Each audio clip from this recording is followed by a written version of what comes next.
Nama aku Aurel Nurusyifa Afrizian dengan NIM 2410211120116. Di sini aku akan menjelaskan tentang delik biasa.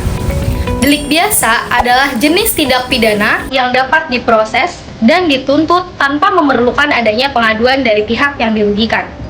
Artinya, begitu perbuatan pidana tersebut terjadi dan diketahui oleh aparat penegak hukum, negara melalui jaksa berhak dan wajib menuntut pelakunya demi kepentingan umum. Delik ini dianggap mengganggu ketertiban dan kepentingan masyarakat secara luas, bukan hanya merugikan individu tertentu. Contoh delik biasa antara lain ada pembunuhan, pencurian, ataupun korupsi, yang dimana penegakan hukumnya tetap berjalan meskipun korban atau pihak yang dirugikan tidak mengajukan laporan ataupun pengaduan. Jenis delik biasa. Jenis delik biasa tidak memiliki subklasifikasi khusus seperti delik aduan, absolut, dan relatif dalam konteks pengaduan. Namun, sebagai tindak pidana, delik biasa juga dapat diklasifikasikan berdasarkan cara perumusannya, bentuk kesalahannya, dan lain-lain, yang juga berlaku untuk delik aduan. Delik formil, tindak pidana dianggap selesai hanya dengan dilakukan perbuatan yang dilarang.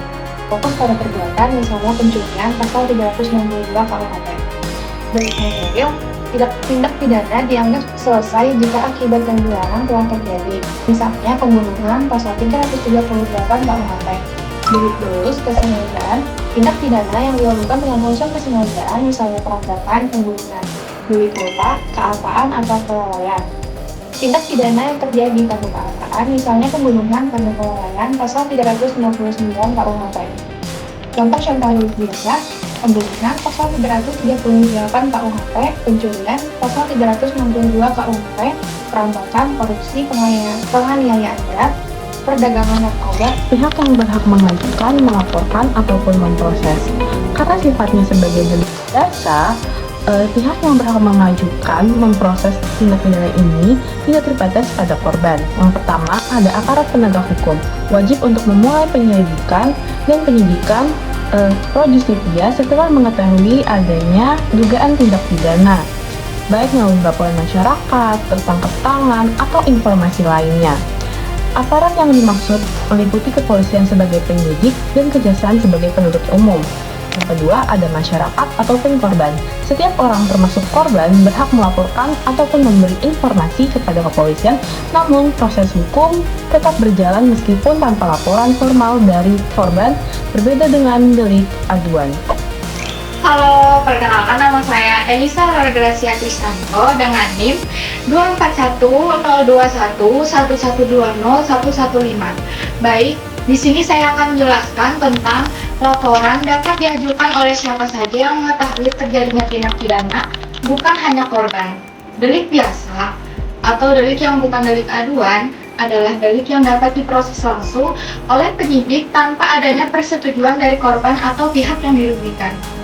Dengan kata lain, tanpa adanya pengaduan atau sekalipun korban telah mencabut laporannya, penyidik tetap memiliki kewajiban untuk melakukan proses perkara tersebut.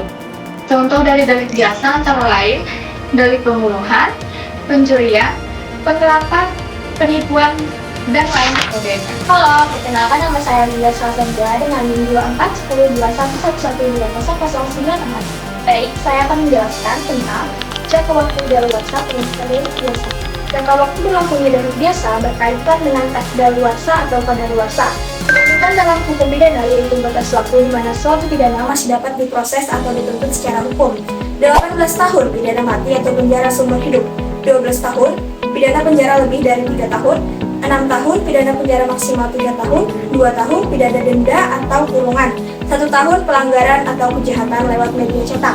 Contoh, pencurian, ancaman 5 tahun, daluarsanya 12 tahun. Penganiayaan ringan, ancaman 3 bulan, daluarsanya 2 tahun.